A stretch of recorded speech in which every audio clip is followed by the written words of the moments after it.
Ya, ada Bapak Adrinov Caniago, Menteri Perencanaan Pembangunan Nasional 2014-2015. Selamat malam Pak Adrinov. Selamat malam.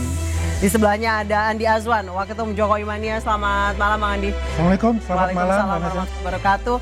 Sebelah kiri saya ada Obedillah Badrun, sosiolog politik. Selamat malam. Selamat malam. Sebelahnya ada Edi Mulyadi, pegiat sosial media. Selamat malam Pak Edi. Dan korban IKN. Selamat malam juga. 7,5 bulan. 7,5 bulan, exactly 7,5 bulan. Saya ke Pak Adrinov terlebih dahulu. Pak Adrinov, ini Anda yang termasuk terlibat di proses awal perencanaan IKN. Ya. Sekarang seperti ini. Seperti apa sekarang? Ada prostitusinya. Anda melihat ini sesuai dengan blueprint ya. atau agak melenceng? Nanti dulu soal kesimpulan melenceng atau menimbulkan korban itu kesimpulan nanti ya. Begini, ini ada sosiolog ya, mudah-mudahan pernah melakukan penelitian tentang daerah-daerah lokalisasi ya. Dimanapun kita membangun ya, yang bentuknya pembangunan fisik ya, apakah itu bangun pelabuhan, pergudangan dan segala macam, masalah ini pasti ada ya. Coba pelajari sejarah munculnya daerah-daerah lokalisasi. Jadi kalau kesimpulannya karena di situ muncul beberapa berita lalu, wah ini IKN-nya salah bangun. Ya, itu saya rasa logika yang kacau. Ya, bahwa ada masalah itu kita nggak bisa tutupi. Pekerjaan seorang atau pemerintah adalah bagaimana mengatasi masalah itu. Ya, bukan berarti kan ada masalah, wah ini proyek salah. Ya. Ya, jadi Anda lihat mana Batam atau pelabuhan-pelabuhan di Indonesia yang berkembang atau sepanjang Pantura. Jadi Anda melihat ini justru sebagai sebuah pusat bisnis baru justru. Loh, nggak ada siapa yang menyimpulkan seperti itu. Itu konklusi yang keliru lagi menurut saya. Saya ingin menjelaskan bahwa masalah seperti ini, apalagi di Indonesia, dimanapun orang membangun proyek besar, yang membutuhkan pekerja-pekerja kontraktor, pekerja proyek, pasti fenomena ini ada. Ya, jadi masalah itu bagaimana kita atasi. Itu di situ poinnya. Bukan mengkontraskan karena ada masalah muncul lokalisasi atau bibit-bibit lokalisasi, ini proyek salah, bukan begitu caranya. Ya, mungkin gitu dulu. Baik, saya ke Pak Ubed. Pak Ubed dari sudut pandang sosiologi seperti apa? Jadi memang setiap pembangunan ada konsekuensi sosial. Jadi ini salah proyeknya atau? Karena setiap pembangunan fisik itu ada konsekuensi pada ranah sosial, itulah pentingnya pembangunan fisik itu dibarengi dengan apa yang disebut dengan social planning theory. Jadi bagaimana kemudian ketika mau membangun IKN itu juga ada perencanaan sosial di wilayah sekitar IKN itu. Kalau kemudian secara empirik kemudian muncul prostitusi, berarti memang ada problem untuk mengantisipasi adanya prostitusi itu. Jadi perencanaan sosialnya, dugaan saya, tidak sedalam yang saya bayangkan mengantisipasi kemungkinan dampak sosial dan fenomena itu. Misalnya kasus di wilayah Skupa itu kan, yang kemudian Sepaku. Iya, 3 kilometer dari ibu kota. Sepaku sekitar 3 kilometer dari ibu kota, dan itu masih wilayah ibu kota sebetulnya. Secara identitas sebagai ibu kota ya. Karena itu saya kira kita perlu memberi ruang kritis di situ, meskipun itu konsekuensi logis dari sebuah pembangunan, tetapi pembangunan itu mesti juga melakukan minimalisasi terhadap fenomena penyimpangan-penyimpangan semacam itu misalnya. Itu yang disebut dengan pentingnya perencanaan sosial.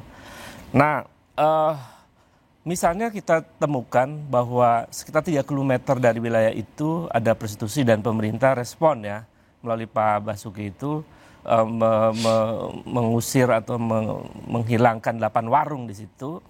Tetapi prostitusi ini kan satu praktek kuno yang begitu panjang mengikuti seluruh proses pembangunan. Caranya tidak menggunakan pendekatan semacam itu seharusnya. Bukan menggunakan cara-cara ya mungkin represif ya, misalnya bongkar warung, usir dan sebagainya. Pendekatan efektif untuk membangun masyarakat di sekitar pembangunan besar atau yang megah itu adalah melalui pendekatan yang lebih kultural, lebih sosiologis, lebih antropologis. Itulah pentingnya pelibatan apa yang disebut dengan halal etnis ya, adat, tokoh, itu saya kira kebetulan mereka yang itu pendatang kan? Iya, pendatang. Iya, justru karena pendatang itu berarti ada perencanaan sosial yang tidak mampu mengantisipasi kemungkinan itu terjadi. Misalnya, mengapa pendatang semacam itu datang? Karena kan konsekuensi logis membangun kemegahan yang begitu luar biasa, mimpi yang menurut saya sangat utopis itu, misalnya membutuhkan mobilisasi pekerja yang jumlahnya hampir mungkin 30.000, 50.000 pekerja. Sementara mereka tidak semuanya berkeluarga, ada yang jauh dari keluarga, sementara kebutuhan semacam itu adalah kebutuhan Well, itu demand dan supply kan sebenarnya teorinya. Nah, karena itu perlu dipikirkan. Apa yang harus dilakukan? Misalnya pemerintah akan menyediakan tempat yang layak untuk para pekerja misalnya, dan kemudian istrinya bisa dibawa ke sana dengan gaji yang cukup untuk membiayai istrinya dan seterusnya. Karena itu tidak ada kejelasan keyakinan buat mereka. Saya bisa bawa istri, saya bisa membiayai istri, anak-anaknya. Nggak ada. Akhirnya kemudian mereka membujang di sana. Ketika membujang, itu problem itu pasti muncul. Mas Ubed, dengan dana 48,8 triliun alokasi 2025-2029 memungkinkan nggak membuat perencanaan sosial yang sangat matang selain bangun gedung-gedung megah itu? Saya cek sih nggak ada peruntukan untuk itu dari 48 triliun yang terakhir ya. Kalau di awal kan ya kalau total ya mungkin investasi swasta juga nggak begitu bagus ya di IKN itu. Meskipun angkanya bisa mencapai 50 triliun lebih sekarang. Tetapi kan meskipun itu juga bagian dari praktek kebohongan yang masa lalu, yang rencananya itu dibangun mayoritas dari pihak swasta begitu, akhirnya cawe-cawe ke APBN juga kan. Tapi itu keputusan politik.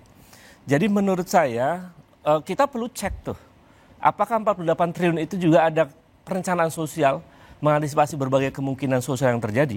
Apalagi nanti ASN datang, ya kan, yang saya nggak tahu apakah ASN juga mendapatkan insentif yang lebih atau sesuai dengan apa yang dijanjikan tuh yang melalui peraturan pemerintah tahun 2023.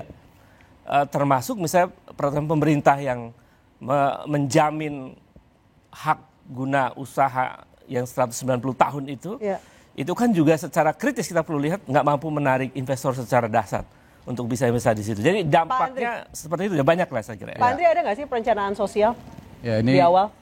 Penting. Saya harus mengatakan apa yang saya tahu langsung ya. Di dalam struktur otorita itu ada deputi pemberdayaan masyarakat dan pembangunan sosial budaya. Ya, nanti kita akan kontak di segmen selanjutnya. Jadi kalau dibilang nggak ada, mungkin kita harus cek dulu struktur organisasinya seperti apa, tupoksi seperti apa ya.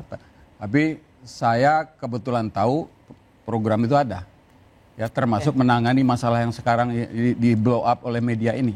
Jadi pemberdayaan ekonomi masyarakat, soal hubungan antar budaya, pemberdayaan masyarakat lokal, ya, kan. Tinggal bagaimana kalau kita memberikan masukan feedback supaya itu lebih efektif, lebih tepat jalan, itu yang penting. Jadi jangan bilang nggak ada, ya. Dan anggarannya itu kalau pembangunan sosial ini memang kadang-kadang dimarginalkan, tapi saya rasa dengan anggaran nggak begitu besar program ini bisa diimplementasikan. Jadi saya mau jawab, program itu ada. Nggak mungkin ada nomenklatur program nggak ada, itu nggak mungkin. Nah sekarang muncul masalah yang ramai di media, ya kita memang harus lihat sejauh mana atau cara apa yang dilakukan oleh otorita dan juga pihak-pihak terkait ya untuk menangani masalah ini. Ya. Jadi saya mau klarifikasi, mau jawab yang dari Bung Ubed. Tadi saya tidak mengatakan tidak ada, tapi seberapa dalam implementasi program perencanaan sosial itu mengantisipasi berbagai kemungkinan. Jadi kita nggak punya expose atau pemerintah nggak ada transparansi soal perencanaan sosial itu.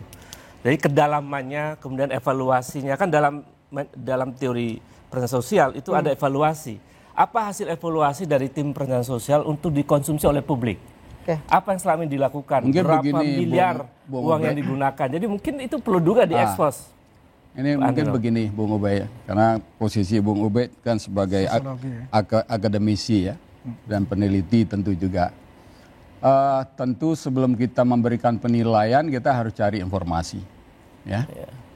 Ada nggak betul program itu, perencanaan itu, bahkan kalau perlu sampai yang update apa yang dilakukan gitu ya.